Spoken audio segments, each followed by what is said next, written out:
Coming up on Hunter News Now, a student protest to fight for better wages for adjuncts right here at Hunter College. And find out which Hunter student sang her way to our Scholar Artist of the Week. Plus, a look at how students can focus on their personal health and fitness right here on campus. All that and more on Hunter News Now.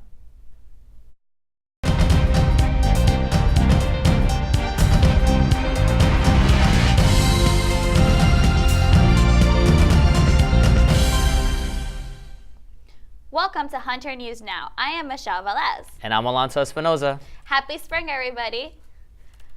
Adjunct pay is our top story this week. According to the site collegefactual.com, adjunct professors teach 70% of the classes offered at Hunter College, but get paid a fraction of full-time professors. The CUNY faculty union, known as PSC, is negotiating a new contract right now and calling for adjuncts to make $7,000 per course, about double what they earn now. There's even a movement called 7K or Strike that met last week at Hunter to show its support for a fair wage for those instructors. What's necessary is that the CUNY adjuncts get 7K or they go on strike. Like, this is an issue that not only affects us as students, because if we have professors that have to work several jobs, that means they can't put as much into our course and teaching us, but it's also just about basic worker dignity and making sure that you get the fruits of your labor and that you're fairly compensated for the work that you do. Meetings like these between students and professors have been held on many other CUNY campuses as well. If you want to learn more about this issue and what you can do, 7K or Strike organizers say to keep an eye out for flyers on upcoming meetings. Faculty and staff from CUNY took that fight for higher adjunct pay right to the City Hall last Friday. PSC Union President Barbara Bowen says CUNY has 12,000 part-time faculty on nearly poverty wage. The union is also calling for more state funding for CUNY schools to make critical repairs on aging campuses. On Friday, about 300 people also rallied outside the governor's East Side office to urge him to fund a fair contract. April 1st is the deadline for Albany lawmakers to finalize the state budget. March is Women's History Month, a time to celebrate women's contributions to history, culture, and society. And here at Hunter, there are a lot of activities around campus to commemorate women. Last week, women gathered at the Roosevelt House for a panel discussing women leaders on the front line of social change. And next week, on March 27th, the Roosevelt House will continue its phenomenal women's series by remembering the Triangle Shirtwaist Factor Fiery. A new study says college students are spending less and less time focusing on their physical fitness and health. According to the National Center for Biotechnology Information, an average student's level of physical activity decreases by more than 25% when they leave high school and enter college. Alexandra Ali has more on Hunter College program that is keeping students focused on their physical health. 20. Group fitness instructor Ryan George is making it his mission to make sure students are working their bodies as much as their minds at Hunter College. Hunter offers free classes to all students, faculty, and alumni in the Recreation Center, found in the basement levels B2, B3, and B4 of the West Building. The fitness program that George promotes has been around since the 1980s. It encourages participants to have fun while they work out and offers classes such as yoga, spin, boot camp, intense core training, and more. George says the classes offered are perfect for a college student's busy schedule because they are easy to get to, free, effective, and short. Kind of most of the research coming out is showing that it's really about the kind of quality of your work versus the quantity. So if you work out 30 minutes but it's really intense, it's going to be a lot better than working out for an hour but kind of at a very moderate or easy pace. While participants' faces were not allowed to be shown during filming, classes vary in size from as few as 4 people to as many as 60 people. Why? Suffolk County community nursing student Joe Farrow says students need to develop healthy habits in early adulthood. It's very vital to try to develop healthy lifestyle choices at that age because they tend to carry on into later life, and that can lead to many health issues such as cardiovascular disease, diabetes, hypertension. Most people know that exercise helps people stay healthy long term, but studies also show 30 minutes of physical fitness a day greatly improves a student's academic performance. Recreation specialist John Garrett says participating in these classes is an investment in yourself. You've used that hour to make yourself healthier, and it helps you it gives you more endorphins. It helps you prepare better. It keeps you more disciplined on your time management, which is all really good things, and that's what we're here for. Classes follow a monthly schedule, and the ones in highest demand are yoga and spin. Tell me a little bit about why the spin class is so popular. I think the spin class is so popular because we have some really awesome instructors. We also turn the lights off, so it's a cool environment, and just pump some music, get everybody excited and going. So it's a really high energy, exciting class to be a part of. Classes are open to all Hunter students, staff, and faculty, as long as you have a physical activity card and no recent injuries. Remember, when focusing on personal health, it's okay to take breaks and go at your own pace. Reporting from Lexington Avenue, I'm Alexandra Alley, Hunter News Now. Political correctness is helping empower many people to speak out against the use of offensive language on social media and in everyday life. But it also makes more than a few people paranoid about what they can and cannot say. Christy Kaye has more on what students think about political correctness in this edition of Hunter Student Speak.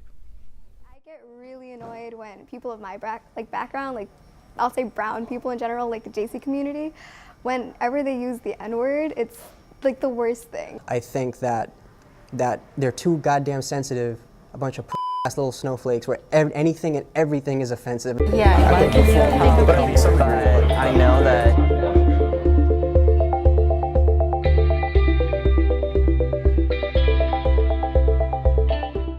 I'm trying to think of an example, but at the same time, I'm trying to think of an example that is being politically correct in saying a politically incorrect thing. Like my dad, if he wears traditional, garb, sometimes people will just use an ethnicity as an offensive term. Well, I've been called a many times. One time I got called spick, but I just brushed it off because, life. But I think that's an offensive word, especially because it's so outdated. I've become braver to call it out and be like, well, you shouldn't call me that because that's not really, a nice thing to say. Things don't really offend me too much, this whole political correctness thing, and it doesn't bother me. I'm not sitting here getting triggered because someone says to me or something. I really don't care. So we are people, so we do make mistakes and we try to learn from there and we grow as we further throughout our careers. Not that I don't try to be offensive. I don't try to be rude, but I can't please everyone. There are just some people out there that you are just going to piss off for whatever reason. We all make mistakes, and we all should be taught what's going on, why what we did is wrong. But I don't think we should be completely punished. Sometimes I'll change my post or one word just so I don't offend anyone. There's still a lot of work that needs to be done with how we say things or how we try to say things. Again, we all know what it is to be offended by certain words, so you want to make the effort to not, cause that feeling onto someone else. Yeah, I know that.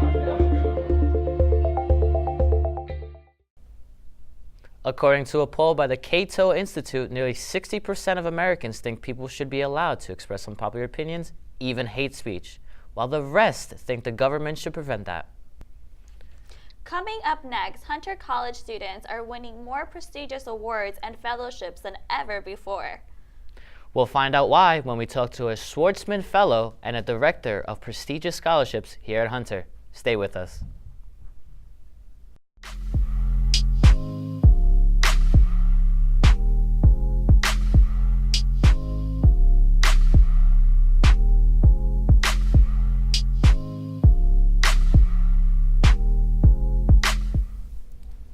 Hunter College is one of the top producers of Fulbright scholars in the nation, with 7 students winning the scholarship just last year. But students are also winning their other prestigious scholarships, such as the Marshall, the Schwartzman, and Luce scholarships. In fact, so far this year, 10 Hunter students have been awarded prestigious scholarships or fellowships. Joining us today to talk about these scholarships and how our students are winning so many of them is Stephen Lassonde, Director of the Ruth and Harold Newman Office of Prestigious Scholarships and Fellowships. And also joining us is 2019 Schwartzman Scholar, Christopher Sperrazza. Welcome, guys, and thank you guys for joining us. Thanks for having us. Thank you for coming. Well, Christopher, how does it feel to be one of the first Hunter Schwartzman Scholars? It's an absolute honor. Growing up in New York City and going through the public school system, I originally didn't think I was going to be going to college in high school. I wanted to join the military, and now that I am going to pursue a master's degree in China, being part of this amazing program for young leaders, interacting with people from around the world, it's an incredible honor. I'm so happy that I chose Hunter going into college because it's really provided me with the resources to go forward and pursue my dreams. Great. Stefan, I wanted to know, why do you think so many Hunter students have won this prestigious award?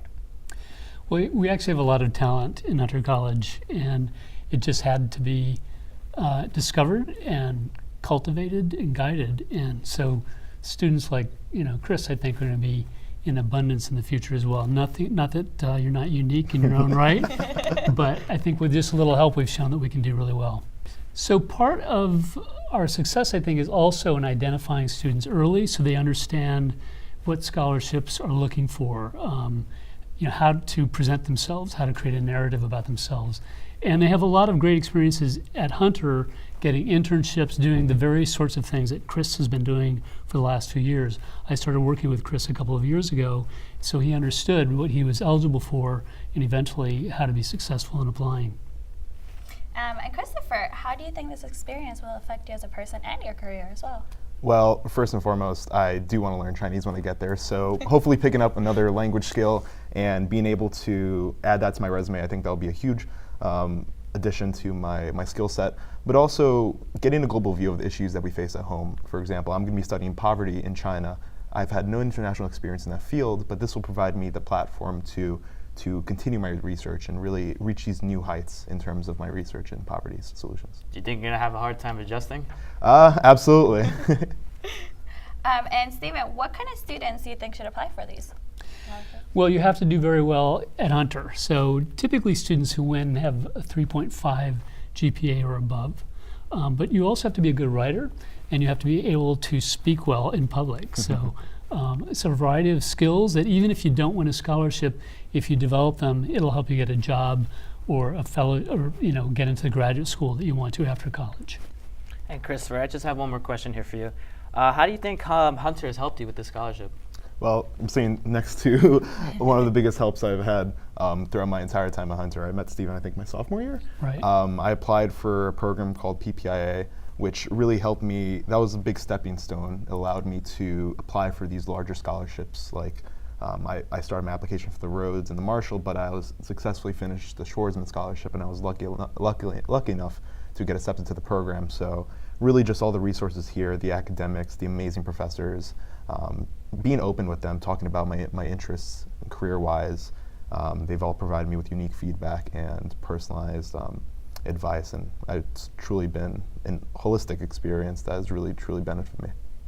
Well, thank you guys. Thank you guys for joining us. Thank you guys so much Thanks for having coming. us. Thank you. Good luck. Thank you. 谢谢你. There you go. You're really learning something. Coming up after the break, we'll get an update on what's happening with our Hunter Hawks in this week's sport report. And we'll see our scholar athlete in action, in and out of the water. Stick around. To honor Women's History Month, New York Public Interest Research Group and Eplis and Sigma Phi are holding a menstrual product drive all through March. Donate pads, tampons, menstrual cups, and panty liners.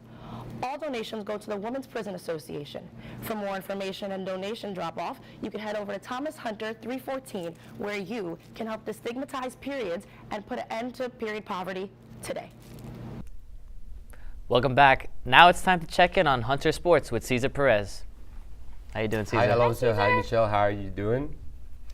Well, in Hunter Sports, we have the Hunter Hawks men's tennis team began its season last week as they took on Yeshiva University. Despite their loss, the Hawks are expected to finish second in the CUNY Athletic Conference, just behind Baruch College, who they lost last year in the championship match. Also, Hunter's own Nasser Ghaffar was named the preseason player of the year by the Conference of Coaches, so he is expected to have an outstanding year. On women's softball, the team made their return to the field last week with a loss against St. Joseph's College. Like the men's tennis team, they are expected to sit second in the CUNY Athletic Conference standings. After losing last year in the third round to the CUNY Championship, the Hawks hope they can return and win it all. The last time the women's won championship was in 2008. Let's go to men's volleyball. The team is still top seed with its sweep against John Jay and Brooklyn College. It now has a record of 4 wins and 0 losses against CUNY teams. And we have to give a shout out to Cyrus de Guzman for being named CUNY Player of the Week after making 22 kills and 10 blocks across 3 games. Their next game is against Medgar Evers College in Brooklyn, where they hope to keep the wins rolling. Thank you, Caesar. Thank you so much. Thank you for that. Thank you for having me, and we also have more sports news. Yes. The women's swimming and diving team wrapped up its season with a 13th place finish in the Metropolitan Championships last month. 8 team members finished in the top 20 with many personal best times, including senior Virginia Dudden, who set 2 personal records, which makes her our Scholar Athlete of the Week. Hunter News Now reporter Fayel Mustafiz spent some time with Dudden and shows us how she juggles it all without missing a stroke. Once you hit the water, you hear the buzzer, it's gone. Like, there's no inner dialogue, you have no time to think, you just do it. My name is Virginia Ann Dundon. I'm 20 years old. I go to Hunter College. The swim team here, which is fun for me sometimes. Swimming is so difficult. And then the girls who love it just, I don't know, I can't say that I love it the same way that they do. Sophomore year came around and I was like, why not? Just put yourself out there, do something that scares you. Boy, was I terrified to join the team. And so I did, and I love all the girls who are here, and it's, we're a family. Good job. I love weight training because when you're in the pool, you can't really talk when you're swimming, obviously, and then all the times that you do have the opportunity to talk, you're out of breath because you just swam. So during weight training, like, you can be tired, you get your heart beat up, but you can still, like, speak out of it. It might come out in, like, gasps, but still, during competition, like, you just hope that you don't die out. When you see your name on the lineup, you sort of, like, for me at least, you dread it because you know that you have to perform, especially when you're in the lane, in the water, and all you can do is think to yourself, like, keep going. You're tired, your legs hurt. For me, it's my knees. My knees kill me because of breaststroke. In a dual meet against someone that is at your level, you see that person right next to you. It's both scary and it pushes you, and you're just like, come on, let's do it, let's do it. Our second place, we were the runner-ups at the CUNY conference, which I think I swam well at. Yeah, and so did the rest of my team. When I swim for a while, I'm just like, I can't do anymore. So when someone else wants to do a second practice after that, and they're not tired because they want it so badly, like, that's why I can't consider myself a swimmer. Like, I don't want it that badly. People who make it worth it are the people who are swimming with you. Knowing you're not alone struggling is what makes me feel good about doing this sport, and it makes all the stress before a race, before a meet, worth it. It makes you want to do. Dudden also swam one leg of the 400-yard medley relay that set a new team record that was good enough to take home 9th place. Congratulations to all our women swimmers on a great season. Coming up next, a closer look and listen to a Muse scholar who is singing her way through college. And jazz is filling up the halls of Hunter every Wednesday. Also, a special treat from Cuba that will sweep you right off your feet. We'll be right back.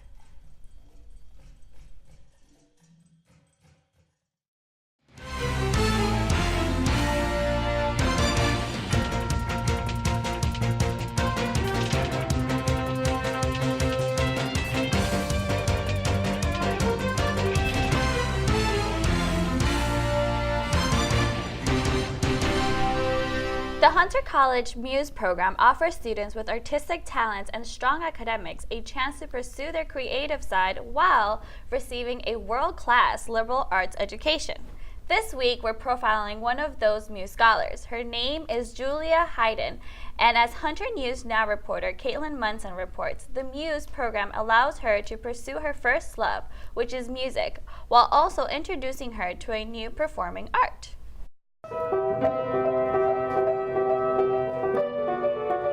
Being a singer for me is like my whole life. I've literally sang probably since I could talk. So my name is Julia Hayden and I'm a Muse scholar at Hunter College. Muse is specifically focused and centered around the arts and helping people that have either a major, a minor, or just an interest in the arts able to continue that whether they go on to do art or not. Being in the Muse program allows me to explore different areas of art. Normally most of my I guess expertise was like, vocals and singing before that, and I got exposed to a lot of different art forms, and it kind of gave me a broader spectrum of maybe I'd like to do this, or maybe I'd like to try this, or maybe I'll end up minoring in this, like dance. I guess dance to me is a way of expression. It's almost a little bit uncomfortable sometimes because I'm not as used to it. I'm not as comfortable with it in general, but it's still a way of expression and a way of exploration in the arts. I heard about acapella from like the club fair last year. New freshman, walking around trying to see what I can do to fulfill my extracurriculars. I saw acapella and I was like, wow, that's punny. I should join that club. Decisions, I blocked out the news, turned my back on religion. Don't have no degree, I'm somewhat naive. I've made it this far on my own. It's been really good. Everyone that I've met has been really nice. It's almost felt like a sort of family kind of a thing. We all, try and lift each other up. If we don't, if we mess up or something, you're all like, it's okay, it happens. We're all learning it together. And it's also exposed me to a new art form that I really wasn't versed in beforehand, which I really like. There's a whole art to arranging a cappella music and then being able to perform it in the certain ways that you have to go about doing that, and it's really all very interesting to me. That's probably one of the earliest memories of me making up my own lyrics to something when I was 3 or 4 and singing it to my parents, being like, look at me, I'm the star. The biggest thing that I want to accomplish in life is just for somebody to see something that I did and want to do what they want to do. If you happened to walk past Hunter Cafe last Wednesday, you might have heard some tunes coming from our crossover jazz bands. The bands, which play from 1 to 3 p.m. on the 3rd floor of the West Building, feature multiple vocalists as well as a full jazz ensemble. A crossover jazz plays there twice a month, so keep your eyes and ears peeled on March 29th for their next performance. Music like that, jazz, and really all types of art can work as a bridge to connect people, cultures, and community. Just last week, Hunter College hosted a dance company from Cuba called the Ballet Contemporanea de Camagüey. They were here for an artistic exchange and a performance choreographed by Pedro Ruiz, a former dancer with Ballet Hispanico and a professor right here at Hunter College. Maria Luisa Ibachi has more on how this performance brings together the rich traditions of Ruiz's two countries. Ballet Contemporanea de Camagüey sent 10 of its most talented dancers to perform Guajira, a special piece by Hunter professor Pedro Ruiz. Ruiz began his choreography back in 1999 for the company New York-based Ballet Hispanico, where he danced for 21 years. I performed tonight at the Hunter College. This evening was a big success. For me, it was very important because it's the return. Now it's dancing by Cubans, and the piece is celebrating 20th anniversary. Ruiz says that tonight's success would not have been possible without help. So I created a project called the Windows Project, a cultural exchange between the United States and Cuba through dance. At the same time, I became the first Cuban American to work and allowed to work in Cuba, and now I'm the first Cuban American to direct a company in Cuba. Nell Shelby, a filmmaker who attended the performance, thinks that it is important to support events like this at Hunter College. Shows how we care about the entire world. It shows that you're bringing the world here to America, and it just helps us experience other cultures and helps us experience other things that are happening around this world. The Ballet Contemporanea de Camagüey is here for a week-long cultural and artistic exchange. I think it's imperative upon us to take every opportunity that we can to share our cultures, and what better way to share those cultures than through the arts? The performance of original works by Ruiz was inspired by his Cuban childhood. Pedro Ruiz believes that Cuba and the United States have always been interconnected despite the political issues, and hopes that art can bring people joy and togetherness. And I'm going to do some batching from Hunter News Now.